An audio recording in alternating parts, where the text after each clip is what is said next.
In respect to that sir, আমার প্রশ্ন হচ্ছে, সরকার কি একটি জাতীয় ডিজাইন ইনোভেশন কমিশন গঠনের কথা বিবেচনা করতে পারে? যা জি শেষ স্যার। আপনার প্রশ্ন? থ্যাংক ইউ, প্লিজ বসেন আপনি। জি আপনি কমপ্লিট করেছেন প্রশ্ন? জি স্যার। জি, থ্যাংক ইউ। আপনি কি সাবজেক্টটা বলেন? Sir, national? আমি আর্কিটেকচার। হ্যাঁ, আপনি যেটা বললেন যে মানে একটা ন্যাশনাল ইনস্টিটিউশন থাকবে যারা মোটামুটি ভাবে ডিসাইড করবে যে কিভাবে রাস্তাঘাটগুলো হবে বা কিভাবে হবে, তাই তো? বেসিক্যালি এখানে বিভিন্ন ইউনিভার্সিটি ও স্টার্টআপ ইকোসিস্টেম একত্রে তরুণদের ক্রিয়েটিভ ধারণাকে সরাসরি জাতীয় উন্নয়নের কাজে যুক্ত করবে এবং সেগুলোকে সাকসেসফুল স্টার্টআপে পরিণত করার মানে এরকম কোনো সুযোগ থাকে? এরকম সুযোগ টু বি অনেস্ট এভাবে এখনো আমরা চিন্তা করিনি মনে হয় বিষয়টাকে।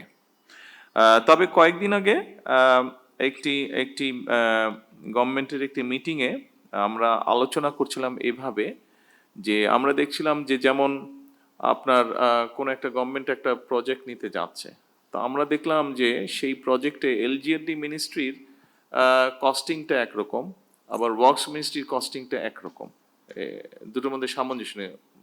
অথচ দুটোই সরকারি প্রতিষ্ঠান, তাহলে আলাদা হবে কেন? হয়তো সামান্য একটু এদিক ওদিক হতে পারে, কিন্তু the difference was quite big. তো সেই জন্য তখন আমরা চিন্তা করলাম যে এটা এক জায়গায় আনতে হবে, কস্টিং তো নিশ্চয়ই একরকমই হবে, এত ডিফারেন্স থাকবে কেন? আপনি যেটা বলেছেন ডিজাইনের ক্ষেত্রে, এই জিনিসটাকেও বোধহয় একটা জায়গায় আমাদের আনা প্রয়োজন। এবং একই সাথে আমরা যেটা চিন্তা করছি যে হয়তো ভবিষ্যতে এরকম আমাদেরকে করতে হতে পারে যে যেমন ধরেন এখানে যদি এই বিল্ডিংটা নেই, আমরা যদি চিন্তা করি না এই বিল্ডিংটা আমরা করব, সেক্ষেত্রে ঠিক আছে গভর্নমেন্টের বিভিন্ন আর্কিটেক্ট বা ইঞ্জিনিয়ার আছেন, ওনারা তো একটা তৈরি করবেন ডিজাইন, কিন্তু এর বাইরেও আমরা আপনাদের মতন ইয়াং আর্কিটেক্ট যারা আছে তাদেরকে সুযোগ করে দেওয়ার জন্য একটা ওপেন ইনভিটেশন থাকতে পারে, এরকম একটা চিন্তা ভাবনা আমরা করছি। এখনো এটা চিন্তার পর্যায়ে আছে, এখনো এগোনি, তবে যেহেতু চিন্তাটা শুরু হয়েছে নিশ্চয়ই আমি আশা করি যে এটা নিশ্চয়ই একটা শেপ আপ করবে, একটা শেপে যাবে নিশ্চয়ই ইনশাল্লাহ। ধন্যবাদ। Thank you sir. Thank you. আসসালামু আলাইকুম। আসসালামু আলাইকুম। আমি খন্দকার মেহরাব আনোয়ার, ঢাকা ইউনিভার্সিটিতে রোবোটিক্স অ্যান্ড মেকাট্রনিক্স ইঞ্জিনিয়ারিং ডিপার্টমেন্টের 4th ইয়ার স্টুডেন্ট।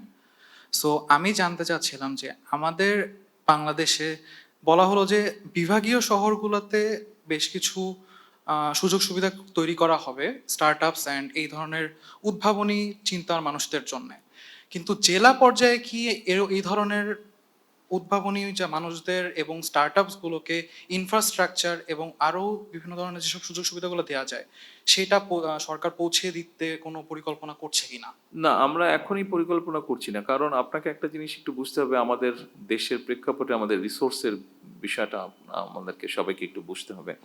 বিভাগীয় শহর পর্যন্ত করা হয়েছে, আমরা দেখেছি বিভিন্ন আইটি পার্ক বানানো হয়েছে, বাট আইটি পার্কগুলোতে এখন হয় বিয়ের অনুষ্ঠান হয়, না হলে গরু ছাগল ঘুরে বেড়ায়, এরকম আমরা দেখেছি। তো এগুলোকে আমরা চেঞ্জ করতে চাচ্ছি, এটাকে চেঞ্জ করতে চাচ্ছি। আমরা এখানে যে ভিডিওটি একটু আগে দেখেছি, একটা ছেলে এবং একটা মেয়ে যে ফার্মিং নিয়ে যে কাজ করেছে, কিভাবে এগ্রিকালচার প্রোডাক্ট মার্কেটিং করবে, আমরা একটা ভিডিও দেখেছিলাম শুরুর দিকে।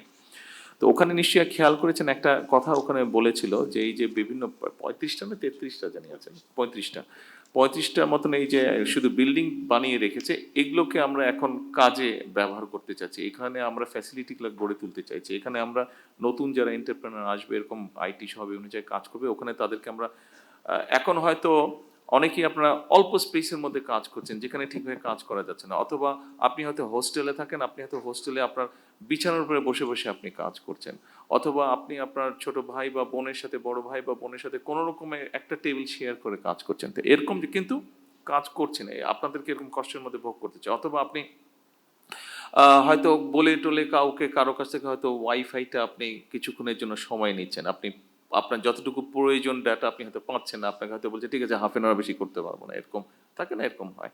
তো আমরা যেটা করতে চাইছি এই আইটি পার্কগুলোকে আমরা ওইভাবে গড়ে তুলতে চাচ্ছি, এখানে ধরেন আপনি যদি ওরকম একজন এন্টারপ্রেনার হন, আপনার একটা স্পেস প্রয়োজন, আমরা আপনাকে একটা স্পেস ওখানে দিয়ে দেবো, সো দ্যাট আপনি যদি কমফোর্টেবলি বসে নিজের মতন করে কাজ করতে পারেন।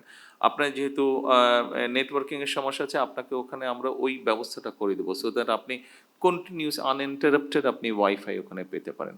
এইভাবে জিনিসগুলোকে আমরা আপাতত চিন্তা করছি, এটা বিভাগীয় পর্যন্ত আছে, এটা বিভাগীয়তেই আপাতত থাকুক, যখন দেখবো যে এরকম আস্তে আস্তে বাড়ছে, এন্টারপ্রেনারের সংখ্যা বাড়ছে, স্টার্ট আপ এরকম ইয়াং ছেলেমেয়েরা বাড়ছে, তখন আমরা যখন জেলা পর্যায়ে যদি যেতে হয় বা উপজেলা পর্যায়ে, তখন আমরা ওটা ধীরে ধীরে যাবো। বাট আপাতত আমরা এখানেই রাখছি, কারণ রিসোর্সের একটা বিষয় আছে। তো ধন্যবাদ মাননীয় প্রধানমন্ত্রী।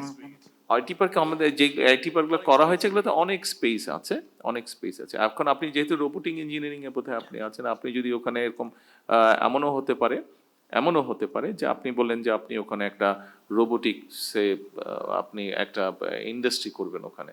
সো আমরা আইটি পার্কে যেহেতু অনেক জায়গা আছে, আপনাকে ওখান থেকে আমরা একটা স্পেস অ্যালোকেট করবো হয়তো, যেখানে আপনি কাজ করতে পারবেন।